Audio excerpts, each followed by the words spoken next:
নবুয়তের পূর্বে রাসূল আকরাম সাল্লাল্লাহু আলাইহি সাল্লাম কোন ধর্ম পালন করতেন? গুরুত্বপূর্ণ প্রশ্ন।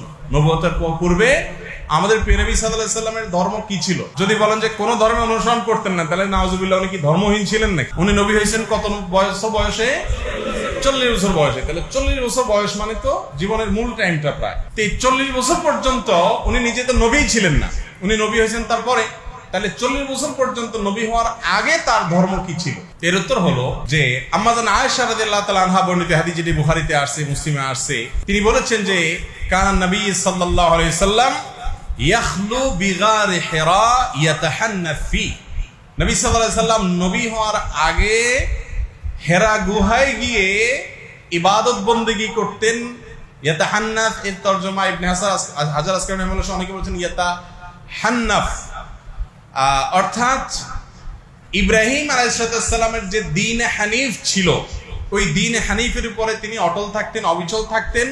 সমাজের বিভিন্ন অপরাধ, এগুলোর যে আপনার কি বলে এটাকে, এগুলোর যে ছোঁয়া, এগুলোর যে আঁচ, এগুলো নবীজি সাল্লাল্লাহু আলাইহি সাল্লামের গায়ে তিনি লাগাতে দিতেন না, বরং তিনি হেরা গুহায় গিয়ে আল্লাহর ইবাদত বন্দেগী করতেন।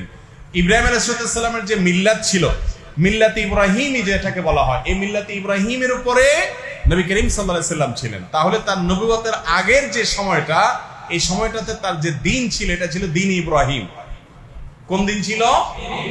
তার বাবা পূর্বপুরুষ ইব্রাহিম আলাইহিস সালামের দিন এবং মিল্লাতের উপরে ছিলেন, এবং সেই মিল্লাত, সেই আকীদা এবং সেই ইমানের উপরে থেকে তিনি গারে হেরায় গিয়ে আল্লাহ তাআলার জিকির, আল্লাহর স্মরণ, দোয়া করতেন।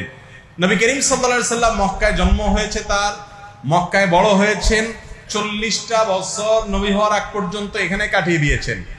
আল্লাহ রাব্বুল আলামিনের নবী হওয়ার একটা প্রমাণ এটাও যে 40 বছর একটা সমাজে একটা অন্যায় এবং শিরকের সমুদ্রের মধ্যে ছিলেন, কিন্তু শিরকের এক ফোঁটা পানি, কাদা, ময়লা, নোংরা কোনো কিছু তার শরীরকে, তার ব্যক্তিত্বকে, তার আমলকে, তার বিশ্বাসকে এক মুহূর্তের জন্য স্পর্শ। এটা সম্ভব শুধুমাত্র তার বেলাতে, যাকে রক্ষা করেছেন স্বয়ং আল্লাহ। তার নবী মুহাম্মদ সাল্লাল্লাহু আলাইহি সাল্লাম মক্কায় সবাই যখন মূর্তি পূজা করে, সবাই যখন শিরক করে, সবাই যখন শিরকের ভিতরে নিমজ্জিত, সবাই যখন বিভিন্ন জাহিলি যুগের কর্মকাণ্ডে নিমজ্জিত, গোটা সমাজ একদিকে যাবে, একটা মানুষ স্রোতের বিপরীতে একা একা টিকে থাকবে, কেউ তাকে ওয়াজ নসিহত করে কনভিন্স করছে, এরকমও না। এটা হতে পারে শুধুমাত্র কিসের মাধ্যমে? আল্লাহ তাআলার হেফাজতের মাধ্যমে। তো নবী হওয়ার আগে তিনি মক্কার মানুষদের এই শিরকপূর্ণ যে দিন, এটার অনুসারী ছিলেন।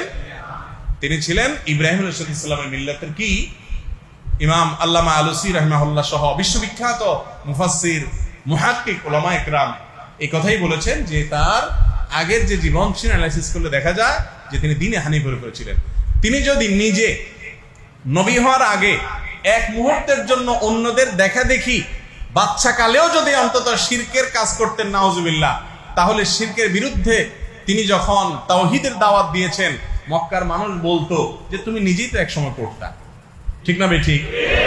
কিন্তু অমুসলিমদের রচিত কোনো নবীজির জীবনী গ্রন্থেও এরকম তথ্য পাবেন না যে মক্কার কোনো মানুষের বুকের পাটায় বলছিল যে নবীজিকে বলবে যে তুমি নিজেও করেছো। কারণ তিনি শিশুকাল থেকে সবাই শিরকে নিমজ্জিত থাকলেও, বা বেশিরভাগ মানুষ নিমজ্জিত থাকলেও, তিনি কিন্তু আল্লাহর অশেষ অনুগ্রহে সেফ ছিলেন, নিরাপদে ছিলেন।